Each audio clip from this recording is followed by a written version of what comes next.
Hello friends. So today's video is going to be a list of releases that have come out this year, giving you a little bit more insight into them. Specifically, these are books that are the beginnings of new series or they are brand new standalones. So none of the books that I'm going to be mentioning are continuations to series. There's no sequels. Most of us have some time restrictions where we can't get around to every single book that sounds good. Also, new books can be kind of pricey. It's also difficult sometimes to even access the books. And then a lot of people, even though certain books sound really good, they like to kind of sit back and wait maybe a year or so to see what people are saying about the books and find out a little bit more than just the synopsis. So that's kind of what I wanted to do today. I'm going to try to alternate between adult fantasy and young adult fantasies. There will be a mix of both depending on what your tastes are. All of that said, jumping into the list, I'm going to start with Mask of Mirrors. So this is a story that came out more so at the beginning of the year. It has this Venetian feel to it, and the city itself almost feels like it's its own character. It's so well thought out.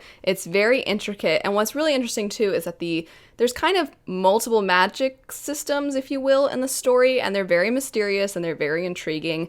But the magic is slightly different depending on what group of people we're referring to within the city. And there's a lot of themes about a lot of different people from different places coming together in this city, and there being kind of upper classes and lower classes. And that's where you sort of see the differences in the magic.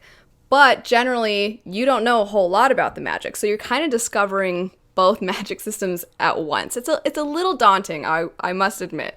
But what makes it a little more accessible in another area is that the characters are all really fun to follow. They're all very compelling people. So our main character, I would say, is a woman who is trying to pull off a con. And that's really exciting, I think, already within this city setting. I don't know, the whole feel of it is just really cool.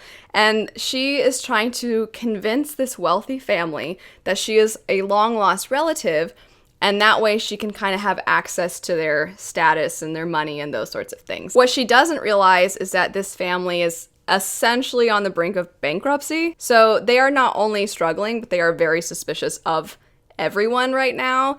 And especially her. Normally she would be able to pull off this con, probably no problem, but this particular time she's running into a lot of hiccups. There's also a lot of really strange things going on within the city. And on top of all of that, there's this masked kind of vigilante figure, which I think made for a very good kind of B plot, if you will. Who is this person? I think it's one of these characters, and you're trying to pinpoint who of our cast that masked figure likely is. I do think that it requires a lot of attention, and for those of you who like to read multiple books at once, this might be one that you try to focus all your attention on because there's a lot of fantasy names, because the magic system is not tutorial mode type magic where it's all laid out before you. I still thought it was fascinating. On the top it says utterly captivating by S.A. Chakraborty, and I agree. I thought it was very captivating, and I'm super excited for the sequel. Next up, we have a brand new release, and that would be Jade Fire Gold. My copy hasn't even come in yet. I had requested an ARC. That's the only reason that I've actually finished this book.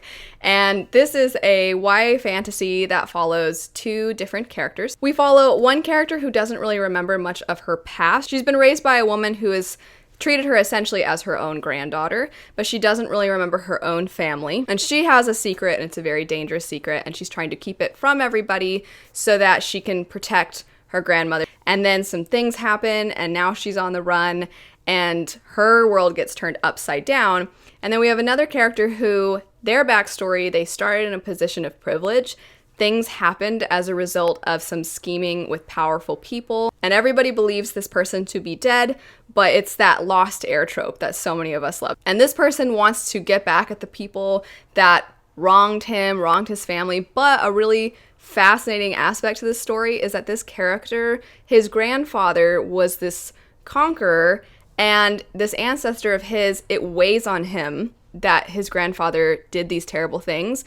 So he wants to rule, not because he wants power necessarily, but because he wants to right the wrongs of those who came before him, which I think is a really interesting take on the lost heir trope. The very end leads me to believe that there is gonna be a sequel, but even if there never was, this book kind of reads like a standalone. Next up on the list, we have She Who Became the Sun. If you are the kind of reader that loves a good guy, you love your heroes to be heroes, you want maybe a little bit of flaws here and there, but ultimately they're good guys, stay away from this book. It's a multiple point of view story, but I would say there are two main characters.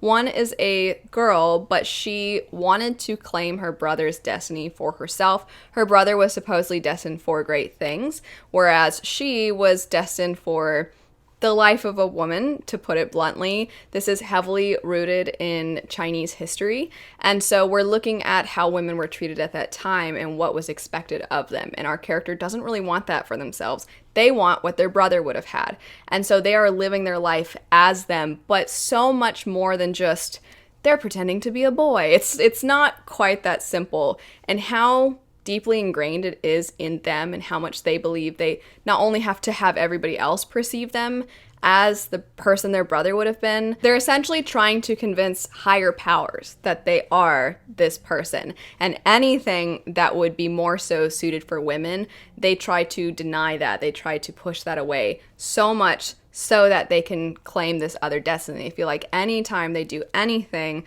that's even remotely feminine, that it might reveal who they actually are or might push them away from their destiny. And how deeply that is settled in them is fascinating to explore. And there's a tiny bit of fantastical elements, but I would say this feels more like historical fiction. Not only that, but it feels like military fiction. So there's definitely a lot of scheming and there's a lot of trying to outmaneuver someone else. And the other point of view that we get in the story is the person that ultimately we are trying to see our main character outmaneuver. This other character is also fascinating because it's very tragic. Their whole family was slaughtered by this Mongol leader, and they were kept as a slave. And they were kind of brought up in this Mongolian culture. They were eventually made into a general. They were given some power, but ultimately even though they serve the Mongols, they have their own goal in mind. And that goal requires a lot of playing the long game, is how I'll put it. And seeing what this character is willing to do, seeing what both these characters are willing to do for what they believe is the thing they are destined to do, the thing that is their fate. It's really fascinating. But again, because they are so determined, they're so dogged in their pursuits, they make some very morbid, dark decisions at times. So definitely a heavier read, but also if you're the kind of person that loves following characters that maybe are not your traditional good guy type of characters, I think this one would be one that you might find really enjoyable. Next up, we have a book that I read very recently. It's probably the least like everything else on this list, and that would be Small Favors. This particular story is a horror fantasy, and I'm personally very wimpy. So when I say that I thought it was very creepy, keep in mind that I get creeped out easily. But I thought it was very creepy. This is the same author that wrote House of Salt and Sorrow, so if you've read that one, you have some familiarity with their work and on what level of creepiness it is.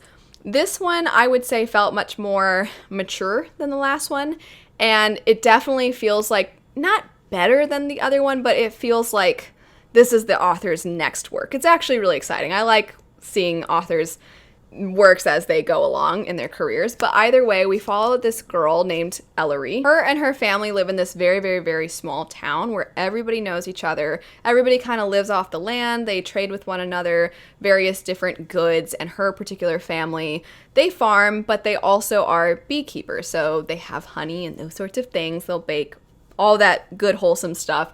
But very strange things start happening in this town. The thing that really kicks it off is that there is this group of people that leave to go get supplies before winter comes, and they don't come back. And so there's a search party that eventually does find those people, or what was left of them, and it seems very strange. They're not sure if it was an animal attack or what caused this rather gruesome thing that happened to these people. And everybody's a little bit on edge, and it's small towns, so then people are claiming they've been seeing things, and you don't know if some people are just exaggerating or they heard somebody else say it, so now they're saying it. And then even more strange things start happening. Our main character's sister, who's very young, has an imaginary friend, but then you're like, is it an imaginary friend or is it something else? And new people start coming into town. You're like, who are you? Can you trust them? Kind of slower moving. And some people might find it boring. But there was always either just enough small town drama, or there was just enough what the heck moments that I was always like, oh my gosh, what is that? And I ate it up. I had such a good time with this story. Perfect for if you're wanting to read light spooky for Halloween. But either way, had such a good time with it. Do not be deceived by this, what looks to be a very cheery cover. This is a creepy book. Let me know your thoughts on the books that I've mentioned. Let me know about some other new releases that you've checked out this year. But anyway, thanks so much for watching. I hope you have a lovely rest of your day, and I'll see you all later. Bye.